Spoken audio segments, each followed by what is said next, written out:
नमस्कार, मैं शिवम त्रिवेदी आपका स्वागत करता हूं अपने YouTube चैनल वाव फैंटास्टिक में। आप देख रहे हैं स्वास्थ्य मंत्रा।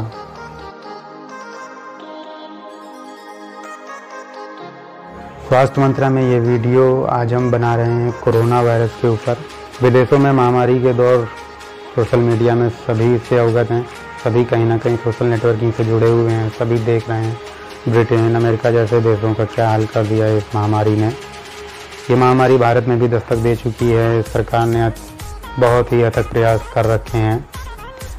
उसी अथक प्रयास में एक प्रयास लॉकडाउन का चल रहा है, जो पहले 21 दिन के लिए किया गया था, उसको बाद में एक्सटेंडेड लॉकडाउन 3 मई तक कर दिया गया है। बहुत सारी तरीक़ों से आपको इन्फॉर्म करने की कोशिश की जा रही है कि कैसे आप इस वायरस से दूर रह सकते हैं। ऐसे ही कुछ टिप्स लेकर के, कुछ पॉइंट लेकर के कि क्या करना है और क्या नहीं करना है, जिससे हम इस वायरस की चपेट से दूर रहें। तो चलिए शुरू करते हैं। पहला जो पॉइंट है वो है सोशल डिस्टेंसिंग का। सरकार ने जो लॉकडाउन घोषित किया हुआ है वो इसी के तहत किया हुआ है, क्योंकि अभी तक कोई भी वैक्सीन डेवलप नहीं हो पाई, कोई भी मेडिसिन डेवलप नहीं हो पाई है। सिर्फ एक यही तरीका है जिससे इस वायरस से दूर रहा जा सकता है, सोशल डिस्टेंसिंग। दूसरा है हैंड वॉशिंग। लॉकडाउन में भी हम किसी ना किसी ज़रूरत की चीज़ के लिए बाहर निकलते हैं तो हम कई चीज़ों को हाथ लगाते हैं। ऐसे में बहुत ज़रूरी हो जाता है अपने हाथों को सैनिटाइज करना या उन्हें बार बार पानी से, साबुन से धुलना। सैनिटाइज़र बहुत लोगों को नहीं मिल पाया है या बहुत लोगों के पास नहीं है, तो उसमें घबराने वाली कोई बात नहीं है। आप साबुन का भी इस्तेमाल कर सकते हैं। 40 सेकंड तक हाथों को अच्छी प्रकार से धुलना है। हाथों को जो धुलने के 6 स्टेप्स हैं, उंगलियों के बीच में, अंगूठे को, गरेली को, इन सब को अच्छे से रगड़ के साफ करना है। साबुन से आप हाथ धुलिए, इतना ही काफ़ी है। सैनिटाइज़र कोई बहुत ज़्यादा ज़रूरी नहीं है। तीसरा पॉइंट जो है वो है हाइजीन को मेंटेन रखना, साफ़ सफाई बनाए रखना। घर पर आपके पास इस समय बहुत समय है, आप काम के लिए भी नहीं जा रहे हो, लॉकडाउन की स्थिति है, तो ऐसे में आप अपने घर को साफ़ सुथरा रख सकते हैं और अभी नहीं, हमेशा ही साफ़ सुथरा ही रखना चाहिए। साथ ही साथ हाइजीन का यहाँ पर एक मुद्दा ये है कि आपको अपने नाक, कान, आँख, मुंह को बार बार टच नहीं करना है। कोशिश करना है कि इनको ना छुएं, या ऐसी नौबत आ रही है तो आप पहले हाथ धुल लें साबुन से अच्छी तरीके से, उसके बाद आप इन बॉडी पार्ट्स को हाथ लगा सकते हैं। चौथा पॉइंट है इम्यूनिटी बूस्ट करना। अब तक जो शोध हुए हैं इस कोरोना वायरस को लेकर के, वो ये दर्शाते हैं कि छोटे बच्चों से लेकर के बूढ़े बुजुर्गों तक इस वायरस का अटैक ज़्यादा है। क्यों? क्योंकि बच्चों की और बुजुर्गों की इम्यूनिटी बहुत वीक होती है। साथ ही साथ जो एज गैप की जो जनरेशन है, इसके भी इम्यूनिटी कुछ लोगों की वीक होती है। तो ऐसे में इम्यूनिटी को मेंटेन रखना बहुत ज़रूरी है। और कोई भी वायरस हो, कोई भी बैक्टीरिया हो, वो इम्यूनिटी पर ही असर करती है। ये कोई पहली बीमारी नहीं है जो इम्यूनिटी के कॉज से हो रही है। टीबी जैसी बीमारी भी इम्यूनिटी के कॉज से ही होती है। आपकी इम्यूनिटी कमज़ोर होगी तो आपको टीबी हो सकती है। तो इम्यूनिटी मैच्योर होगी तो टीबी ही नहीं, आप कोरोना वायरस से भी बच सकते हैं। पांचवा जो पॉइंट है वो सोशल तौर तरीक़ों पर बहुत ही अहम है। एक तरफ तो सरकार ने लॉकडाउन कर रखा है, आप सबसे दूरी बना के रहना है, लेकिन ऐसे में एक तबका ऐसा भी है जो सक्षम नहीं है इस लॉकडाउन में अपने आप को व्यवस्थित रखने में। तो ऐसे में आपका फ़र्ज़ बनता है कि कुछ चीज़ों को ध्यान में रखते हुए आप उनकी मदद करें। जैसे सोशल डिस्टेंसिंग में अगर आपको ज़रूरत पड़ रही है, आप कहीं ना कहीं बाहर जा रहे हो, तो ऐसे में आपके पास एक तरीका है, आप 1 मीटर की दूरी बनाते हुए आप ऐसे लोगों की मदद ज़रूर करें। और मदद करने के लिए आपको बहुत दूर जाने की ज़रूरत नहीं है। आप अपने पास पड़ोस में ही ऐसे अगर लोग हैं जिनकी आप ऐसी मदद कर सकते हैं, खाने पीने से लेकर के और भी कई तरह की चीज़ों से, तो आप उनकी मदद ज़रूर करें। छठा पॉइंट जो है वो है अपने यंगर और ओल्डर की केयर करना। पहले ही ये बात आ चुकी है इम्यूनिटी वाले पॉइंट पर कि बच्चों और बुज़ुर्गों को इस वायरस से ज़्यादा खतरा है, तो उनकी केयर करने का फ़र्ज़ बनता है, उन पर ज़्यादा ध्यान देने की ज़रूरत है इस वक्त। 7वां पॉइंट भी पहले जो पॉइंट आ चुके हैं उन्हीं से मिलता जुलता है कि आपको अगर इस लॉकडाउन में बाहर निकलने की ज़रूरत पड़ रही है तो कोशिश करिए कि 1 मीटर का डिस्टेंस तो बनाना ही है। साथ ही साथ मास्क का भी प्रयोग करना है, मुंह पर मास्क लगाना है। अब मास्क के लिए भी बहुत ज़्यादा परेशान होने की ज़रूरत नहीं है। आप रुमाल को मास्क की तरह चेहरे पर बांध सकते हैं, अंगोछे का इस्तेमाल कर सकते हैं। अपने भारत में तो अंगोछे का प्रचलन बहुत पुराना है और वैसे भी गर्मियों के दिन चालू हो गए हैं, तो गर्मियों में अंगोछा तो एकमात्र सहारा होता है बाहर निकलने का। तो अंगोछे का इस्तेमाल करें, रुमाल का इस्तेमाल करें। मास्क नहीं है ऐसा कहकर सरकार को दोष ना दें, उसको मास्क अवेलेबल कराना चाहिए था, ऐसा नहीं है।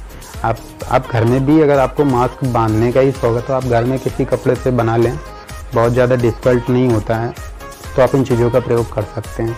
8वां पॉइंट है, इस समाज में कुछ ऐसे भी जीव हैं जो हमारे बगैर बिल्कुल ही बेसहारा हैं, जिनका हमारे द्वारा ही भरण पोषण होता है। ऐसे में उनका ध्यान रखना भी हमारा ही फ़र्ज़ है। हम बात कर रहे हैं अपने गली मोहल्लों में पाए जाने वाले स्ट्रीट एनिमल, यानी कि गली मोहल्ले के जो जानवर होते हैं, जो पालतू तो नहीं हैं, वो निर्भर हम पर ही होते हैं। कुत्ते, गाय, इन सबको कहीं ना कहीं खाना हम ही लोगों से मिलता है। तो इस वक्त लॉकडाउन की स्थिति में इनको भी नहीं भूलना है, इनका भी ख्याल रखना है। 9वीं चीज़ है कि किसी भी चीज़ के लिए परेशान नहीं होना है। लॉकडाउन अचानक करना पड़ा, इसमें परेशान होने जैसी कोई चीज़ नहीं है। सरकार ने ऐसी किसी भी चीज़ को बंद नहीं किया है जो आपकी ज़रूरत की है, चाहे वो मेडिकल स्टोर हो, पेट्रोल पंप हो, खाने की किसी प्रकार की सप्लाई हो, ऐसा कुछ भी बंद नहीं है। तो प्लीज़ ज़रूरत की चीज़ों पर ही टिकें, सरकार को दोष ना दें। 10वां जो पॉइंट है वो बहुत ही ज़रूरी पॉइंट है, आपके लिए हर तरीके से बहुत ज़रूरी है। आप इससे कानूनी पचड़े में पड़ सकते हैं। मैं बात कर रहा हूँ सोशल नेटवर्किंग पर, सोशल साइट्स पर इस वक्त जितनी भी फेक न्यूज़ और र्यूमर्स फैलते हैं, उनसे आपको बच के रहना है। लॉकडाउन की स्थिति है, आप घर पे ही हैं और घर पर हैं तो जाहिर सी बात है, टीवी तो आजकल मोस्टली बहुत कम लोग देखते हैं। आजकल मोबाइल ने सभी को खा लिया है, घड़ी खा ली, FM खा लिया, टीवी खा ली। तो ऐसे में मोबाइल सबका सहारा है और फेसबुक, व्हाट्सएप, ट्विटर, इन सब में ही आदमी दिन भर लगा रहता है। फेक न्यूज़ के प्लेटफॉर्म भी यही हैं, तो इस फेक न्यूज़ और र्यूमर्स से बचना है। आप इसको रोक तो नहीं सकते, लेकिन आप कोशिश कर सकते हैं कि आपके माध्यम से ये आगे ना बढ़े, क्योंकि ये अगर आगे बढ़ा आपके माध्यम से तो सरकार का डंडा भी चल सकता है। तो वायरस से बचना भी है और सरकार के डंडे से भी बचना है, तो र्यूमर्स पर थोड़ा कम ध्यान दीजिए। 11वां पॉइंट सरकार के डंडे से ही जुड़ा हुआ है। सरकार जो नियम बनाती है वो हमारे लिए ही बनाती है, हमारी अच्छाई के लिए बनाती है, उसमें कहीं ना कहीं हमारा हित होता है। तो सरकार के बनाए हुए नियमों का पालन करिए, उसमें किसी प्रकार की कमी मत निकालिए। सरकार आपने ही बनाई है तो सरकार पर भरोसा रखिए। 12वां पॉइंट भी बहुत ज़रूरी है, आप सोशल साइट्स के माध्यम से, टीवी के माध्यम से देश दुनिया से तो जुड़े हुए हैं। आप किसी एक स्टेट में रहते हैं, आपको दूसरे स्टेट की न्यूज़ मिल रही है, आपको अपने स्टेट की भी न्यूज़ मिल रही होगी, ऐसा नहीं है कि आपके स्टेट की न्यूज़ नहीं मिल रही होगी। अपने क्षेत्र की भी जानकारी रखनी है, और क्षेत्र की जानकारी इसलिए भी रखनी है, ऐसा नहीं कि किसको हो गया इसी की जानकारी रखनी है कि हाँ फलाने को कोरोना पॉजिटिव हो गया, नहीं। आपको ये भी जानकारी रखनी है कि हमारे क्षेत्र से बाहर से कौन आ रहा है, क्योंकि इस वक्त ज़्यादातर जितना भी कोरोना वायरस जो स्प्रेड हो रहा है लोगों के बीच में, वो इसी वजह से हो रहा है, लोगों के कांटेक्ट में आने की वजह से। बाहर से कुछ लोग आए और उनको उनके घर वालों ने, उनके पास पड़ोसियों ने सरकार को, स्वास्थ्य महकमे को ये सूचना नहीं देनी उचित समझी, और फिर बाद में उस एक व्यक्ति से 8-10 लोग पॉजिटिव हो जाते हैं, इनमें सिम्टम्स आ जाते हैं, और तब ये लोग फिर स्वास्थ्य विभाग की तरफ भागते हैं। तो ऐसा नहीं करना है। स्टार्टिंग में ही ध्यान दीजिए कि आपके पड़ोस में कौन आकर के रहने लगा है, तो इस पर थोड़ा सा गौर करिए। 13वां पॉइंट है, सरकार के माध्यम से ही दिया गया है, आप लोगों की सुरक्षा और सेहत के लिए एक ऐप बनाई गई है, एंड्रॉयड और iOS दोनों प्लेटफॉर्म पर अवेलेबल है, आरोग्य सेतु। तो हाथ जोड़ के निवेदन है कि इस आरोग्य सेतु ऐप को ज़रूर डाउनलोड करिए। ये आपकी सेहत की सुरक्षा से जुड़ी हुई ऐप है। बहुत सारी मोबाइल में आप लोग ऐप रखते हैं, कई ऐप ऐसी होती हैं जिनका शायद आप 6-6 महीने में कोई यूज ना करते हो, लेकिन आप रखते हैं। तो ये तो आपके सेहत से जुड़ी ऐप है, तो इस ऐप को ज़रूर इंस्टॉल करिए। और जो 14 पॉइंट है वो कुछ ऐसा है कि भैया लॉकडाउन में आप घर पर हो, खाने और सोने के अलावा कोई दूसरा काम नहीं है। तो सोना तो चलो ठीक है, प्रॉपर नींद सबको लेनी चाहिए, लेकिन खाना इस वक्त कुछ ज़्यादा हो सकता है। तो ऐसे में लॉकडाउन में आप सिंगल थे और लॉकडाउन ख़त्म होने के बाद आप डबल चेंचिस हो गए, तो ऐसा नहीं होना है ना। इसके लिए प्रॉपर योगा, वर्कआउट, मेडिटेशन ये करते रहना है।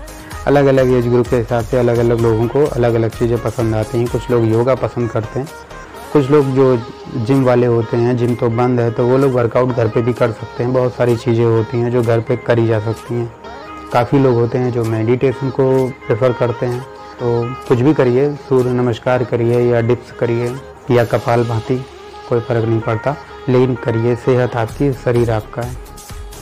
तो ये थे कोरोना वायरस से बचने के लिए कुछ टिप्स। और हाँ, जाते जाते एक बात और, अगर आपने मेरा चैनल सब्सक्राइब नहीं किया है तो कर लीजिए भाई, और भी ऐसे वीडियो आते रहेंगे। वीडियो पसंद आया हो तो लाइक करिए और अपने दोस्तों को ज़रूर शेयर करिए, क्योंकि ये वीडियो तो बहुत काम की चीज़ है भाई, तो शेयर करिए। और हाँ, चैनल सब्सक्राइब करने के बाद बेल आइकन ज़रूर दबाइएगा। मैं ऐसे ही वीडियो और भी ला रहा हूँ, और भी कैटेगरी में मेरे चैनल पे आपको वीडियो देखने को मिलेंगे, तो उनको देखिए, एंजॉय करिए। जैसा मेरे चैनल का नाम है, wow fantastic knowledge and entertainment, तो आपको नॉलेज भी मिलती रहेगी और आपका एंटरटेनमेंट भी होता रहेगा। तब तक के लिए जय हिंद।